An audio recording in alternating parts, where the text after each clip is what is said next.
હા હું તારા રોજના નાટક છે, દર બીજા દિવસે તારા મમ્મી ત્યાં જવું હોય છે. પણ તમે એટલો બધો ગુસ્સો શું કામ ન કરો છો? હું ક્યાં પેલા જતી હતી, અત્યારે મમ્મીની તબિયત ખરાબ છે એટલા માટે હું જાઉં છું. તને કઈ ખબર પડે છે કે તું ત્યાં વહી જાવ છો પછી અહીંયા કેટલી પ્રોબ્લેમ થાય છે? પણ તમને શું તકલીફ પડે છે? અહીંયા કચરા પોતા વાસણ કરવા માટે બેન આવે છે, જમવાનું બનાવવા માટે બેન આવે છે, અને તમારા ઓફિસના કપડાં હું ઇસ્ત્રી કરીને રાખીને જાઉં છું. તમે આવો ને પેલા હું વહી આવું છું. ઈ ગમે હોય, મારે કાંઈ સાંભળવું નથી. દર બીજા દિવસે તું જા છો ને ઈ મને નથી ગમતું. અને તમને સારી રીતના ખબર છે કે મમ્મીનું મારા સિવાય કોઈ નથી, એટલે મારે જવું જ પડે. મારે કાંઈ સાંભળવું નથી. તારે નથી જવાનું એટલે નથી જ જવાનું. આ કેવી વાત કરો છો? આપણે લગ્ન પહેલા નક્કી કર્યું હતું કે હું મારા ઘરે જઈશ ને તમે મને નહીં રોકો.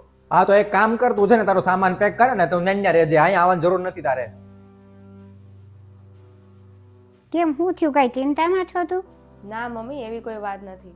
ખોટું ન બોલ, તારા મોઢા ઉપરથી મને બધી ખબર પડી ગઈ છે. મમ્મી, ભાભીને અહીંયા આવવાની ના પાડે છે. એક કામ કર, તું ત્યાં ને ત્યારે ને મારા હિસાબે તારું ઘર બગડે ને એ મને ન ગમે. ના મમ્મી, હું તમને એકલા તો ન મૂકું. એને જે બોલવું એ બોલવા દો. તું મારી ચિંતા ન કર. હું કાંઈ હવે જાજુ રહેવાની નથી, પણ તારે તો આખી જિંદગી પડી છે. ભાવિને હારે તારે રહેવાનું છે. હું મારી રીતે મારું જોઈ લઈશ, તું ત્યાં ધ્યાન આપ. ના ના મમ્મી, હું તમને એકલા નહીં મૂકું. હું તને હાવ આવવાની ના નથી પાડતી, પણ મારા કરતાં વધારે તું ત્યાં ધ્યાન આપ. હું મારી રીતે હારી થઈ જઈશ. પણ મમ્મી, આ હાંજ પડી ગઈ છે, તું મારી ચિંતા ન કર. તું જા તારા ઘરે, તારે પહોંચવાનું છે. હું મારી રીતે મારી દવા લઈ લઈશ.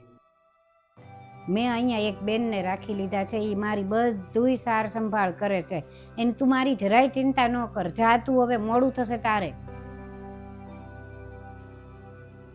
મનીષા, જલ્દી કપડાં પેક કર અને આપણે સુરત જવું પડશે. પપ્પાની તબિયત બહુ ખરાબ છે અને થોડાક ઝાઝા કપડાં પેક કરજે, કેમ કે કદાચ આપણે 1 મહિનો રહેવું પડશે ત્યાં.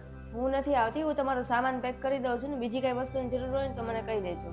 અરે કેવી વાત કરો છો, તારી જરૂર છે ત્યાં હાલ. ના ના, મને વારંવાર ત્યાં જવું નથી ગમતું. હું તમારો સામાન પેક કરી દઉં છું. તને સમજાતું નથી લાગતું? અરે પપ્પાની તબિયત ખરાબ છે, આપણે ત્યાં જવું પડે એમ છે. કેમ, તો મારા મમ્મીને આપણી જરૂર નહોતી? અને તમારા પપ્પા પાસે તો તમારો નાનો ભાઈ છે, ધ્યાન રાખી લેશે. અને તમને સારી રીતના ખબર છે કે મારા મમ્મી પાસે તો કોઈ નહોતું, હું એકલી જ હતી, તોય તમે મને નહોતી જવા દીધી. તમે જાણવાની કોશિશ કરી હતી કે મારા મમ્મીને કેમ છે, શું થયું છે, હું એના હાલચાલ પૂછું? તમે ત્યારે ગયા હતા જ્યારે મારા મમ્મીના અંતિમ સંસ્કાર હતા. અરે મનીષા, આ સમય નથી એટલો બધો વાત કરવાનો.